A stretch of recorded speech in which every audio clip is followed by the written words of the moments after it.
RMS Titanic এমন একটি নাম যা ইতিহাসে প্রতিধ্বনি করে, বরফের সাথে ধাক্কা লেগে ডুবে যাবে কে জানত। মানুষের কৃতিত্বের চূড়ান্ত রূপ হিসাবে নির্মিত একটি ভাসমান প্রাসাদ, কিন্তু সমুদ্র উচ্চাকাঙ্ক্ষার প্রতি উদাসীন অন্য ভাগ্য রেখেছিল। এটি টাইটানিকের গল্প, একটি স্বপ্ন যা একটি ভুতুড়ে বাস্তবে পরিণত হয়েছিল। বেলফাস্টে, হারল্যান্ড এবং উলফ শিপইয়ার্ডে টাইটানিক আকার ধারণ করে। প্রকৌশলের একটি বিস্ময়, ৮৮০ ফুটেরও বেশি লম্বা, শিল্পযুগের একটি প্রমাণ। এটি বিলাসবহুল বাসস্থান, একটি গ্র্যান্ড সিঁড়ি, সুইমিং পুল এবং একটি স্কোয়াশ কোর্টও ছিল। হোয়াইট স্টার লাইন এটিকে অদম্য ঘোষণা করেছিল। ১৯১২ সালের ১০ই এপ্রিল টাইটানিক নিউ ইয়র্কের উদ্দেশ্যে সাউদাম্পটন থেকে তার প্রথম যাত্রা শুরু করে। ২,২০০ জনেরও বেশি মানুষ জাহাজে ছিল, সমাজের একটি ক্ষুদ্র প্রতিরূপ। প্রথম শ্রেণীর ধনী অভিজাত থেকে শুরু করে তৃতীয় শ্রেণীর আশাবাদী অভিবাসী পর্যন্ত। তাদের মধ্যে কে বা জানত এটা তাদের শেষ যাত্রা হবে। ১৪ই এপ্রিল রাতে টাইটানিক বরফের স্তূপের মধ্যে যাত্রা শুরু করে। সকাল ১১:৪০ একটি শীতল আঘাত। অদম্য জাহাজটি একটি হিমশৈলের সাথে ধাক্কা খেয়েছিল, তার স্টারবোর্ডে একটি ফাটল তৈরি হয়। জল ধীরে ধীরে জাহাজের ভিতরে প্রবেশ করতে শুরু করে, ধীরে ধীরে কিন্তু অনিবার্যভাবে তার ভাগ্যকে সিল করে দেয়। পরিস্থিতির বাস্তবতা উপলব্ধি হওয়ার সাথে সাথে আতঙ্ক ছড়িয়ে পড়ে। জীবন রক্ষাকারী নৌকা দুঃখজনকভাবে সংখ্যার দিক থেকে সীমিত ছিল। সবাই জীবন বাঁচানোর জন্য মরিয়া হয়ে পড়েছে। টাইটানিক, যা একসময় জাঁকজমকের প্রতীক ছিল, এখন হতাশার দৃশ্যে পরিণত হয়েছিল।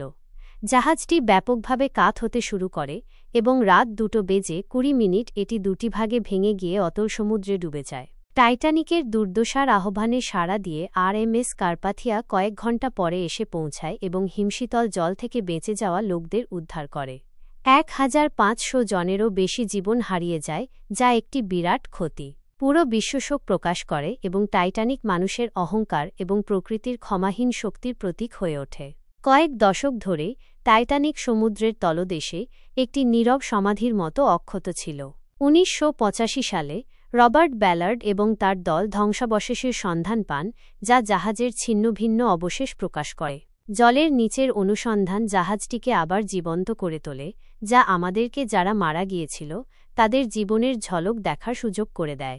টাইটানিকের উত্তরাধিকার ট্র্যাজেডির বাইরেও বিস্তৃত।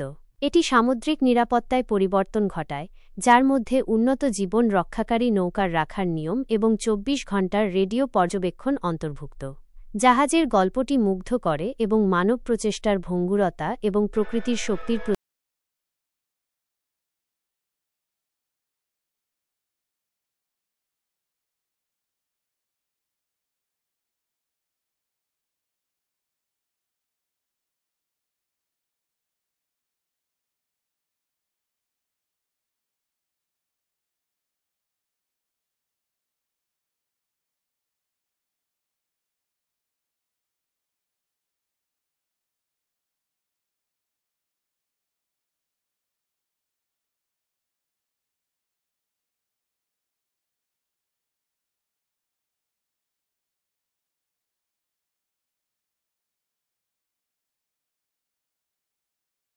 ধ্বনি একটি স্বপ্নের ফিসফিস, যা একটি কিংবদন্তি হয়ে উঠেছে।